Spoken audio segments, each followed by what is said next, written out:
केंद्रीय मंत्री नितीन गडकरी यांच्या गावात प्रचाराचा मूड कसा आहे हे दाखवतोय। धापेवाडा शहरात मी सध्या आहे आणि एक मिनिट अरे पाच मिनिट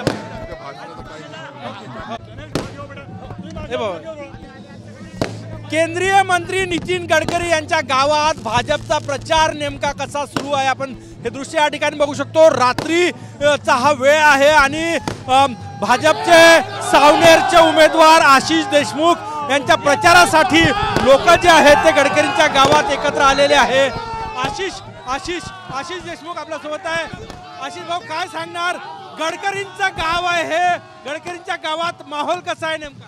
नाही, करोडो रुपयांचे कामं गडकरी साहेबांनी भारतीय जनता पार्टीने त्या निमित्ताने आज धापेवाड्यामध्ये केल्या। या सावनेर कळमेश्वरमध्ये भाजपाच्या माध्यमातूनच कामं झाले आहे। सुनील केदारांनी इथे काही केलं नाही। 30 वर्ष भकास करण्याचं काम या मतदारसंघाला केलं आहे आणि म्हणून लोक परिवर्तन, जबरदस्त परिवर्तन करण्याच्या मूडमध्ये आहे। माझा विजय हा त्या निमित्ताने सुनिश्चित आहे। लाखो लोक आज केदारांच्या विरोधामध्ये माझ्यासोबत एकत्रित आहे। नक्कीच विजय हा भाजपाचा। महाविकास आघाडी या नागपूर जिल्ह्यात वेगवेगळे गट आहेत, नाही बघा, गद्दारी ही सुनील केदाराच्या रक्तामध्ये आहे। आज आनंदाची गोष्ट माझ्यासाठी ही आहे की शिवसेना उद्धव बाळासाहेब ठाकरे गटाचे सर्वच्या सर्व कार्यकर्ते नेते हे सावनेर विधानसभा क्षेत्रामध्ये माझ्या कामाला लागले आहे। वरपासून खालपर्यंत निरोप आता आलेला आहे। प्रत्येक शिवसेनेचा कार्यकर्ता हा भारतीय जनता पार्टी सोबत उद्धव ठाकरेंच्या आदेशानुसार लागलेला आहे आणि या जिल्ह्यामध्ये भारतीय जनता पार्टी महायुतीचे सगळ्यात जास्त कॅन्डिडेट होते। गडकरींचं गाव आहे हे, काय मुद्दे आहे? लोकांचा कसा उत्साह आहे भाजप?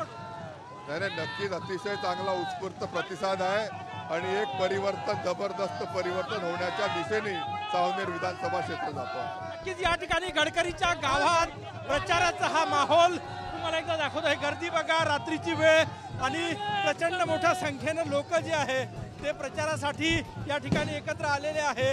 उत्साह या ठिकाणी आपल्याला पाहायला मिळतोय।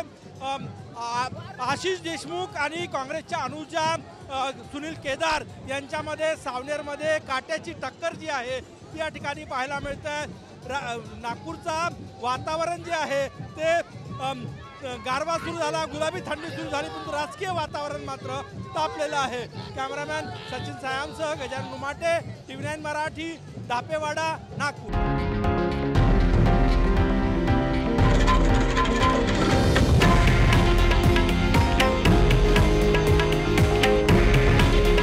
हे आहे देशातील नंबर 1 न्यूज नेटवर्क आणि आपण पाहत आहात TV9 मराठी। काळजी तुमची, हित महाराष्ट्राचं।